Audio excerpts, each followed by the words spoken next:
Guys, welcome back to my channel.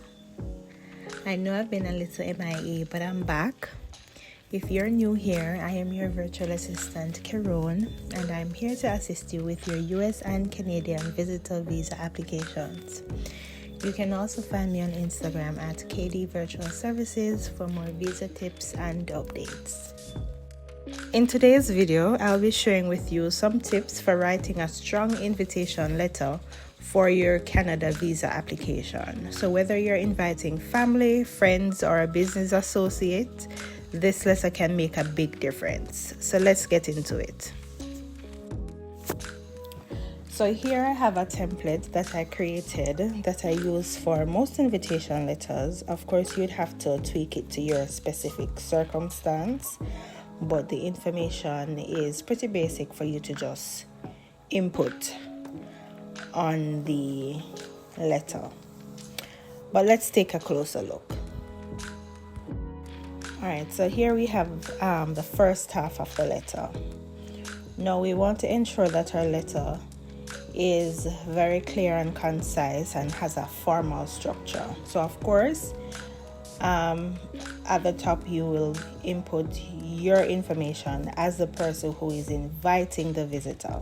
So you'd put your name, your address, as well as the date, and then you'll address the letter to the High Commission of Canada, and you'll use the embassy address for your country. So if you're in Trinidad, Barbados, Jamaica, wherever you are, you'd put that embassy address in your recipient, as your recipient.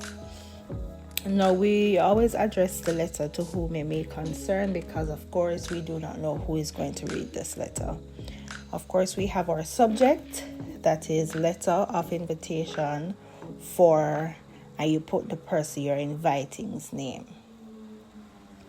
Now of course, you have to start with a formal greeting to introduce who you are and what you are writing about. So you're writing to invite someone. You're going to ensure that you have their full name, your relationship to the person, where they're staying, and from what date to what date they'll be staying in Canada. Of course, you want to also include information about the person you're inviting. This shows that you actually know the person. So you want to include their full name, their date of birth, the country they reside in, their address, where they're employed, what they're employed as, and their intention to come to Canada. So let's move on to the second half of our letter. We want to, of course, state the purpose of the invitee intention of coming to Canada. So whether they're coming for a family gathering, vacation, a wedding, graduation, or any other special event, we have to state it in our letter to say, yes, we're coming to do this, that, and then leave, of course. We also want to give a little bit of information about you, the inviter, in regards to the status or your employment status, as well as to include any other information that will support your invitation. We also want to mention a little bit about the financial or accommodation support that you, the inviter, will provide for your visitor.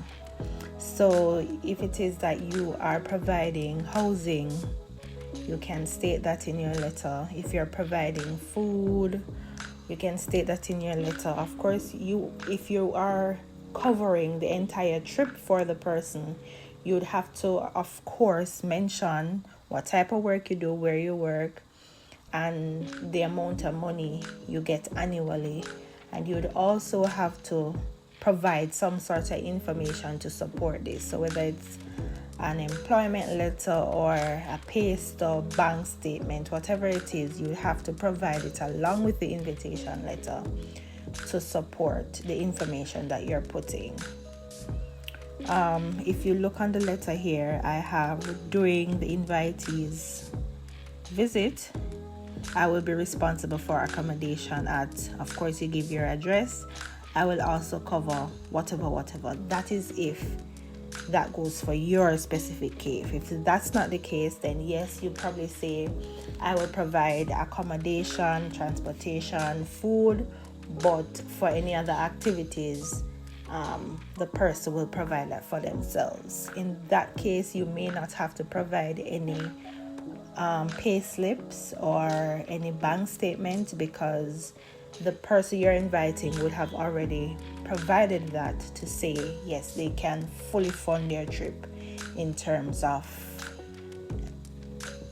financial expenses.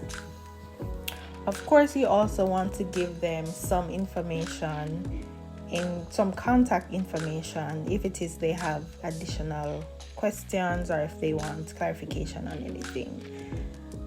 More than likely they will not call you, they'll just go with the information that you have provided, but of course you're giving them the option to do so. And of course you just close your letter and you signed it. So just to recap, some key tips for writing a strong invitation letter: use a formal and clear structure. Include complete information about the invitee, that is their full name, date of birth, occupation, address, the purpose of their visit, and the exact date they plan to visit. You also want to mention financial and accommodation support.